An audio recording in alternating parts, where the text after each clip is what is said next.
Good morning. It's Cliff Potts. It is still Sunday, May 22nd, 2011. I'm going to hold this one off for tomorrow. I was having a discussion with a friend of mine on Facebook, and we were talking about society today. I'll get into all the quotes there because it's pretty much a private conversation, but I can tell you my side of it that I'd like to share. It has to do with the generational dynamics of the baby boomers. Now, I've read a few things here and there about how selfish and self-centered the baby boomers are, and I often bristle at that characterization. There's a couple of things about being a part of the baby boom that I find irksome at best. I'll try to explain this. The baby boom comprises the generation born between 1945 and 1965, at least within the current sociological discussion. However, up until the 1980s, if you were born after 55, then you weren't considered a baby boomer. Now that the boomers have gotten themselves into trouble for being who and what they are, they have expanded that to a 20-year expression. There are sociologists out there, and I don't have that off the top of my head, who have argued effectively, in my opinion, that a generation is not a 20-year span, it is actually a 10-year span within that decade, framed from 1945 to, from 1945 to 1955. They have certain common experiences that those born from 1955 to 1965 do not share.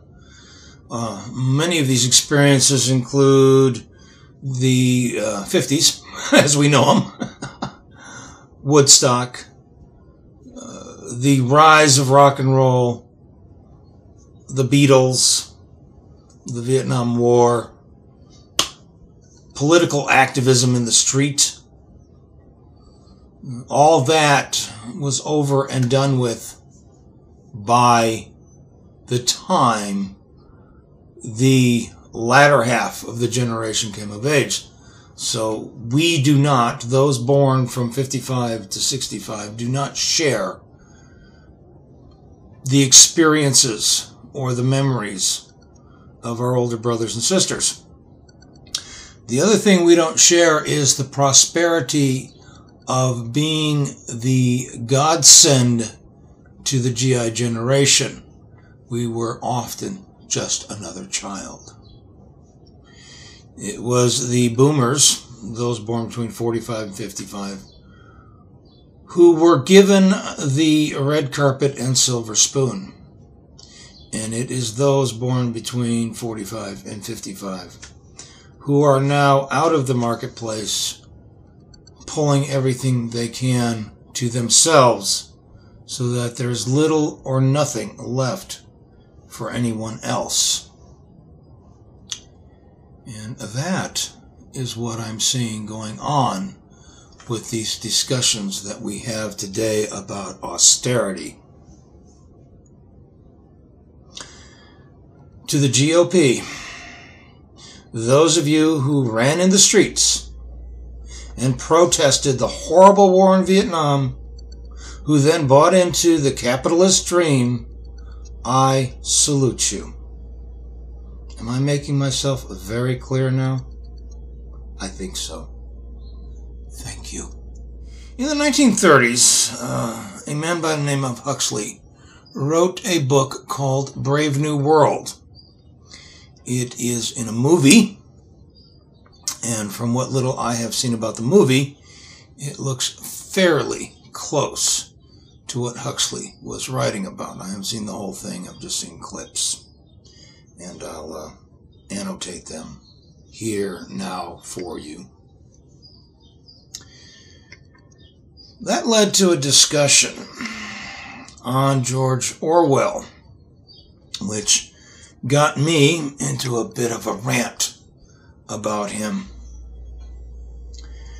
1984 was a very depressing book. Very depressing. And if you've ever read it, you know what I'm talking about. I don't think anything can come as close to the private, intimate, mental conversation you have with the characters when you actually sit down and read the book.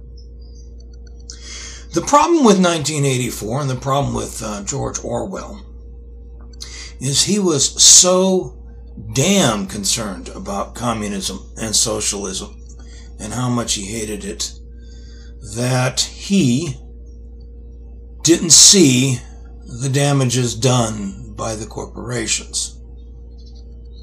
Now, it's absolutely true. His vision was superb. He saw what we were coming to and almost where we're at today. The revision of history for the sake of the now, as opposed to having a view going further back. The dropping of words. If there is no word for liberty, then the concept is meaningless. All these things he predicted, and most of them are coming to pass. Problem is, he was wrong about one big thing. He failed to take into account the warnings of Adam Smith in Wealth of Nations about how factions, as Smith called them, we would call them corporations. We'd go so far as to call them multinational corporations, can, will, and do influence the government for the sake of elimination of competition. Now, you and I compete all the time, and to some degree, too much so. The boys on top, as you can tell from the video yesterday, the boys on top don't really compete. I'm not even going to say they earn the millions that they get. So,